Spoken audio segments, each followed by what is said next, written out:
Chapter 18. As he had promised, the sheriff went to Jefferson and asked him if he would like to meet his visitors in the day room instead of his cell.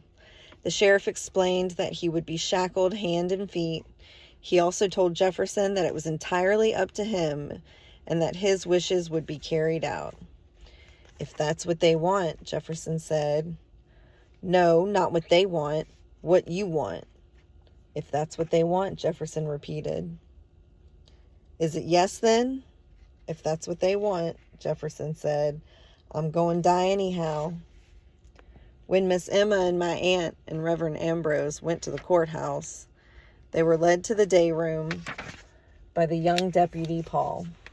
The large room contained 3 tables made of steel, with benches attached on either side, also of steel. There were no other visitors in the day room, and Miss Emma selected the center table. Paul told them that he would be back in a few minutes. While he was gone, Miss Emma took out the food and placed it on the table. She set places for 4, 2 on either side of that table. My aunt and Reverend Ambrose stood back watching her. My aunt would say later that Miss Emma went about setting the table the same way she would have done at home, humming her termination song to herself.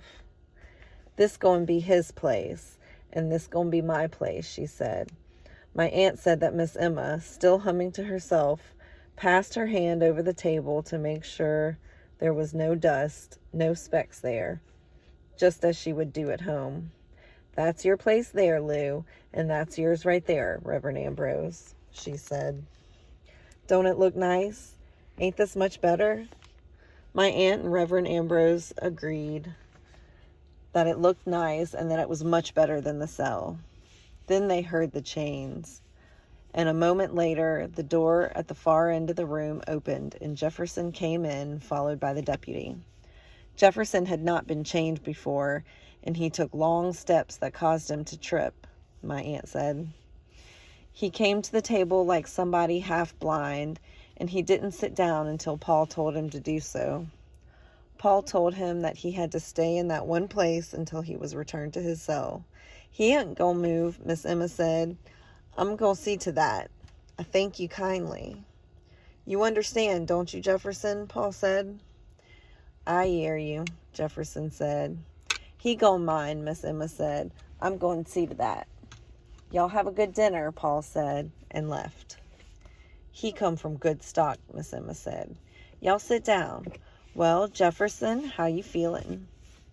He did not answer her. He sat with bowed head, his cuffed hands down between his knees under the table. My aunt and Reverend Ambrose sat down. Miss Emma dished up the food, mustard greens with pieces of pork fat mixed in it. There was stewed beef meat, rice, and biscuits. A little cake for dessert, my aunt said. "You going to eat for me, Jefferson?" Miss Emma asked him. He kept his head bowed, his shackled hands under the table, and he did not answer her. "You'll eat if I feed you?" she asked. When he did not answer her, she dished up a small piece of meat and some mustard greens on the spoon and held it up to his mouth. He would not open his mouth. Miss Emma looked at my aunt, and my aunt, who had been trying to eat, could see all the hurt in her face. When I came up there a couple of days later, the chief deputy told me I could meet Jefferson in his cell or in the day room. I told him it didn't matter to me where we met. The chief deputy told me it didn't matter to him either, but he told Paul to take me to the day room. I sat at the center table just as Miss Emma and my aunt and Reverend Ambrose had 2 days before, and I heard the chains out along the cell block before I saw anyone. Then they came in, Jefferson in front, shackled, walking with short steps, his head bowed and his shoulders stooped. They came up to the table, and Paul told him to sit down. He sat without looking at me, his shoulders hanging low and closer together than they should be. "I'll be back," Paul said. "Can we walk?" I asked him. He had his exercise, Paul said. "I'll have to ask Clark." "No, that's all right," I said. "Maybe next time." Paul left. "How's it going?" I said. "All right," Jefferson said without raising his head. You want to eat something? I ain't hungry, he said. Yes, you are, I said. I know I am. There was store-bought bread, fried pork chops, and baked sweet potatoes. I put some of it in front of him and some in front of me. I started eating. Come on, eat something, I said. He raised his head slowly and studied me a while. He had lost some weight. He had been a round, smooth face when he first came here, was beginning to show some bone structure. His eyes were still bloodshot. I had seen them many times in my sleep the past month. What you want? He asked me. I was eating. I shrugged my shoulders. Just want you to eat something, that's all. What you want? He asked again. His expression hadn't changed, and there was no change of inflection in his voice. His reddened eyes accused me of wanting something without saying it. Us to talk, I said. About what? I don't know, I said. Anything you want to talk about. What do you want to talk about? That chair, he said. He watched me now because he knew he had caught me off guard. I looked at him a moment, then I started eating again. That chair was the last thing I wanted to talk about. We're starting our Christmas program, I said, but I could see that he was thinking about other things. You remember those Christmas programs when you were in school? It's Christmas, he asked. But he was not thinking about Christmas. He was thinking about something else, and he knew that I knew he was thinking about something else. No, Christmas is still a few weeks off, I said, but we're getting ready. That's when he was born, or that's when he died, he asked. Who? I said. He looked at me, knowing that I knew who he was talking about. Born, I said. That's right, he said. Easter is when they nailed him to the cross. And he never said a mumbling word. I had not finished eating, but I knew I couldn't eat anymore. I put the rest of the pork chop and the slice of bread on the napkin before me. Jefferson, do you know what moral means? I asked him. He looked at me, knowing that I knew what he was thinking about. Obligation, I said. Do you know what obligation means? He didn't answer, but he kept looking at me. No matter how bad off we are, I said, we still owe something. You owe something, Jefferson. Not to me, surely not to that sheriff out there, but to your godmother. You must show her some understanding, some kind of love. That's for humans, he said. I ain't no human. Then why do you speak, Jefferson? I said. Human beings are the only creatures on earth who can talk. Why do you talk? And wear clothes? Why do you wear clothes? You trying to get me wool gathered, he said. I'm not trying to confuse you, Jefferson. She loves you, and I want you to give her something that she can be proud of. Hogs don't give nothing. Hogs don't leave nothing, he said. Jefferson, do you like coming out here, or do you prefer staying in that cell? Anything y'all want, he said. Don't matter to me. It matters to her, Jefferson.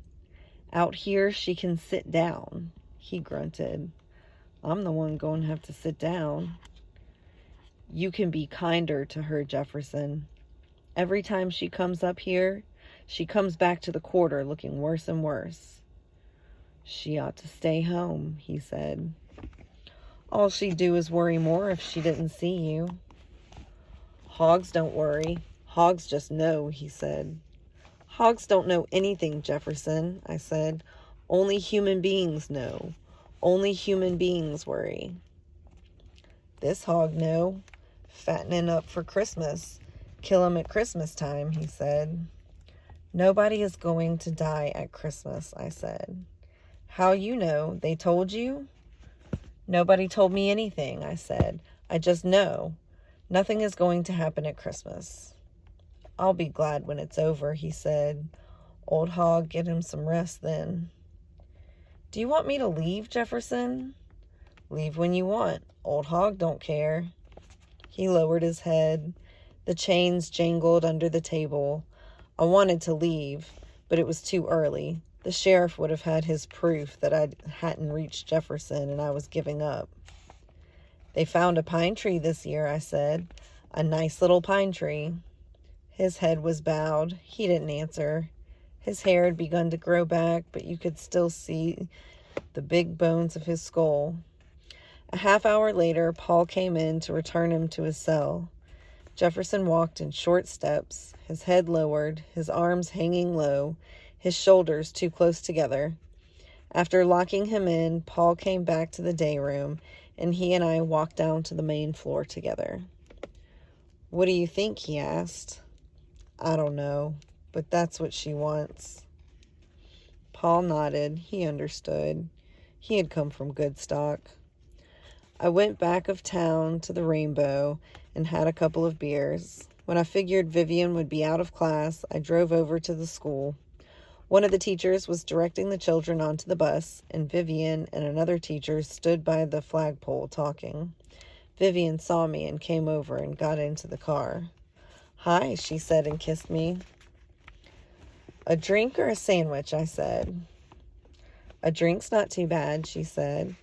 I pulled away from behind the bus where the teacher was still commanding the children, and we went back to the Rainbow. The place was quiet and dark, and we sat at a table far over in the corner. The teachers who were already there knew that we wanted to be alone. The waitress hadn't come in yet, so Claiborne brought us our drinks. After he left, Vivian looked across the table at me. "I don't think we ought to go to Baton Rouge tonight," I said. Vivian drank and set her glass down and looked at me, waiting for me to go on. We had talked about going to Baton Rouge that night, but she knew I had seen him today, and we had been noticing that after my visits with him, things did not always go well for us. "How's the program going?" I asked her. "All right," she said, waiting. "Mine's about the same," I said. "The children found a nice little pine tree this year. Before it was oak or anything else they could find, but this year a little pine tree. Not very tall, but nice and round." Vivian nodded. She was looking at me closely. "I love you more and more," I said. "If you just say the word, God knows I'd drop everything." "And hate each other for the rest of our lives, Grant?" "No," she said. "I could never hate you, ever." "You could and you would," she said. "No," I said. "Yes, Grant, you would hate me for letting you make this decision, or I would hate you for doing it." "I'm not doing any good up there, Jefferson." "I'm not doing any good up there, Vivian," I said. "Nothing is changing." "Something is," she said.